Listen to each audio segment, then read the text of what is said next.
So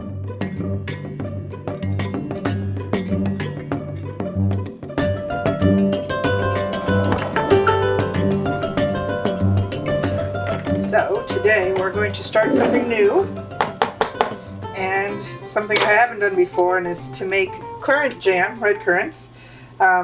We have some bushes outside, or I guess you call them bushes or shrubs, that have been growing about 5 years, maybe more. And this year we've had a bumper crop, and we're supposed to have 3 pounds for this recipe. I only have 2, so I've just third the recipe, so it's actually going to make it. Hopefully, if I cut it down, the chemistry will still work. What I've done is I've actually gone ahead and picked the berries, washed them, destemmed them, rinsed them well, and now I'm putting them in my pot with a 1/3 cup of water. And I'm going to cook these for probably about 8 or 10 minutes till the berries start cooking down. And then I'm going to be adding or mashing them, straining them, because we only want the actual juice, so it's going to be more of a jelly versus a jam. And then once that's done, we'll put it back in the pot with sugar, and it calls for 3 cups, so probably a cup of sugar per pound of berries. So I'm going to do 2 cups and hope for the best. And we're going to chill some plates, because if you chill a plate and you put a little bit of the jam on the plate while it's cooking, then you can tell if it's reached its gel point or not. So, but we'll get into that after. So now it's just cooking away. Currants are very tart, so it's more of a sour kind of pucker power berry, so you definitely have the sugar to offset that. So what I've done is I have my pot here, and I'll start this, and this is going to be my water bath. Once this jam is set and in jars, we'll put that in there for 10 minutes. So I start that because it takes a little longer to get that going. I have my 2 cups of sugar already ready to go, and then I have my jar grabber, my strainer ready with the large thing, and this is the scale I use to weigh the berries. Now, one of the things that I did in all my research of currant jams is that it does get a little frothy, so it'll tell you to be skimming off what they call foam. One of the tricks I learned a long time ago to help cut down on the foam is to just add a little bit of butter to the actual jam mixture, and it doesn't do anything to the actual chemistry of it. It just makes it so you don't get all the foam.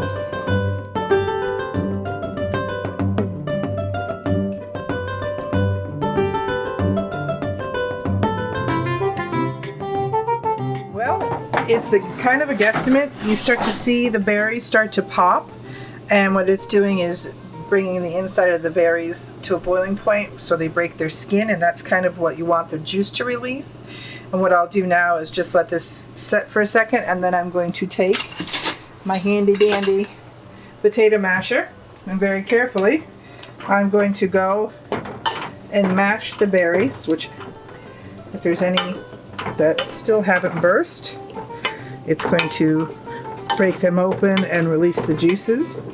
Ultimately, in the recipe, you want 4 cups of juice, and I'm going to see how much we get, because if we are closer to the 4 cup mark, then I can go ahead and add more sugar. And if you look, it just basically makes a mush of seeds and skins.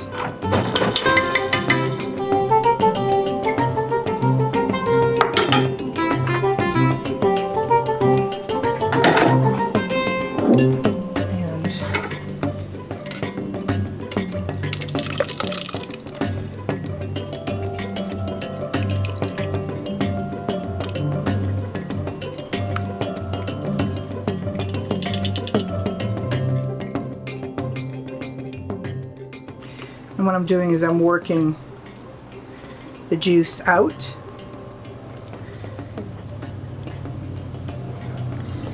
Kind of mushing the seeds against the edge of the strainer. And as I get most of the juice out, and the pulp, it'll become thicker and thicker. This is what I usually do when I have make my elderberry syrup for winter, is I'll basically do the same thing, because all you're looking for is the juice, and then I'll feed the seeds and pulps to the chicken, and then I now have elderberries popping up all over the yard or over the property. And just spin and see how much more it's getting out of it. And we're actually going to get out another probably cup so that I could make a full recipe, even without having the 3 cups of berries. And voila!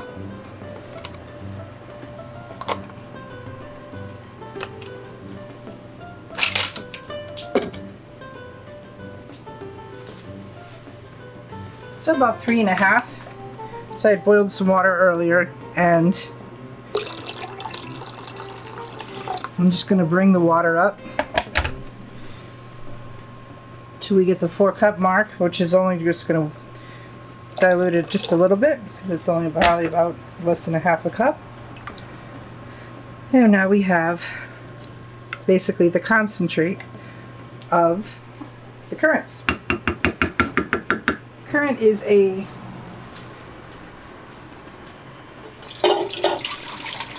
perennial berry that basically grows on shrubs. In Europe, red currant, black currants are very popular. They are used in, like I said, sauces, desserts. In England, there is black currant concentrate that they make into a drink, and it's called Ribena. What we're doing now is we're just kind of stirring this for a minute, letting this come back up to a heated point, and adding the sugar. So this was just about 3 cups of sugar to the 4 cups of juice. And again, these have their own pectin in it, so it will gel itself. And this will probably cook close to probably 20 minutes. If you were to have a candy thermometer, you'd want it to reach 220. You can do it that way, or you can do it on the plate and seeing if it gels. I drop about probably, I don't know, a teaspoon, half a teaspoon of butter. And like I said, that will help with the foaming, and it does nothing to the actual making of the jam itself. It's just an old trick that my grandmother and great aunt had passed down to me years ago that they used to do. And when this is all said and done, it'll actually be probably a jam, kind of a dark magenta pinky color. So it should be quite pretty. And normally I don't get as much picked from the shrubs, but this year I beat the birds to them. The birds love these, and usually the cedar waxwing and the different song sparrows and things will be picking them apart, and I leave them some so they'll always have a little bit to eat, just because of the fact that they actually help disperse the seeds around. But the chickens, I think, are the ones that the most, like, they will just, once they find them, the shrubs will be clear, anything that they can reach, and they'll jump up and grab them. So when it gets to about 210 or something, I check it out, and then I go and I will just put it back on the boil, let it go a little longer, and then I will do another teaspoon or just like a dollop and create those wrinkles. And as soon as I get those wrinkles, then I know it's good to go. And if you look, one of the biggest things is it's not creating any foam, and that's a little bit of butter that actually helps with that.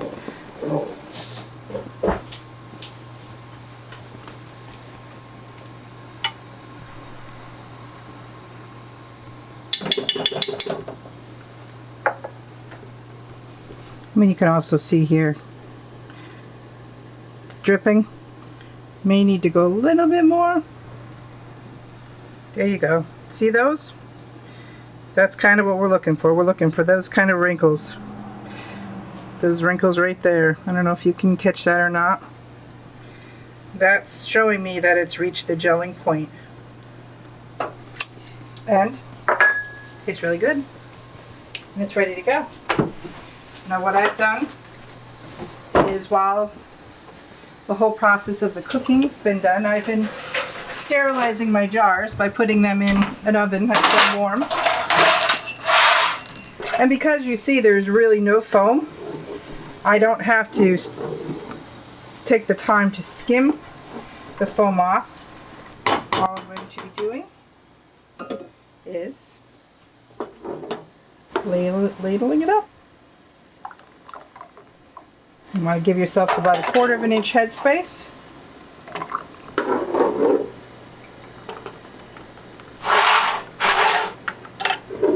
Yield is about 1.5 pints. And by looking at my pan, I think we're just going to have a little bit more than that. Now it's a matter of making sure the rim of the jars are clean. So I just take a cloth, wipe them down.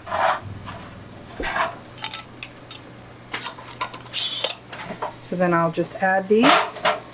Again, when you're boiling your water bath, you want to make sure that the water is at least 1 inch over the rim of the jars.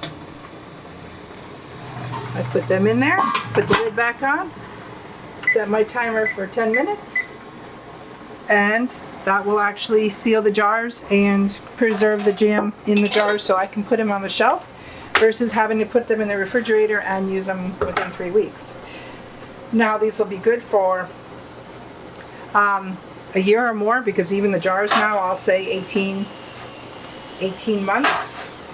So there we are. We have to wait now, and then we'll take them out and let them cool. And that's it.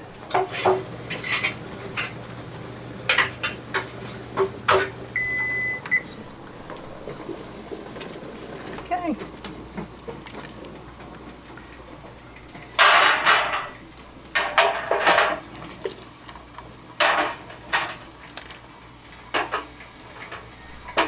So if you see, these are all raised still up, and all of a sudden you'll hear this pinging, and that means that they're starting to self-seal.